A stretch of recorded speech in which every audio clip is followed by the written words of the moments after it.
ایک دفعہ یہودیوں کی عورتوں نے شرارت کی کہ حضرت فاطمہ کو بلاتے ہیں اور ان کی غربت کا مذاق اڑاتے ہیں، معاذ اللہ ثم معاذ اللہ۔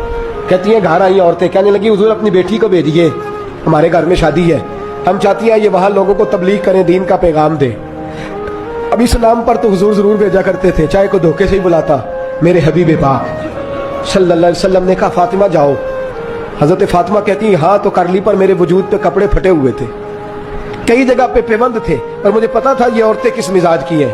فرماتی ہیں میں نے نہ، حضور نے کہا تو میری آنکھوں میں 2 قطرے آنسوؤں کے آ گئے۔ میں نے کہا یا اللہ اپنے لیے نہیں، تیرے نبی کے دین کے وقار کے لیے۔ یا اللہ یہ عورتیں یہ بڑے برے خیالات اور نظریات کی ہیں، یہ مذاق اڑائیں گی دین اسلام کا، مہربانی فرما، نظر کرم فرما۔ حضرت فاطمہ فرماتی ہیں ابھی میری بات بھی مکمل نہیں ہوئی، رسول پاک پھر تشریف لے آئے اور فرمایا فاطمہ کیا سوچ رہی تھی، کیا کہہ رہی تھی؟ کہ حضور کوئی خاص نہیں۔ فرمایا نہیں، کچھ تو تو کہہ ہی رہی تھی، کچھ تو تو سوچ ہی رہی تھی۔ کہتی ہے میں نے بادشاہی کے نظارے گھر میں دیکھے، کچھ تو سوچ رہی تھی۔ حضور کیا ہوا؟ فرماتے ہیں حضور نے چادر مبارک کھولی، اندر سے جوڑا نکالا، فرمایا پتہ نہیں تو نے کیا سوچا ہے، جبریل جنت سے جوڑا لے کے پہنچ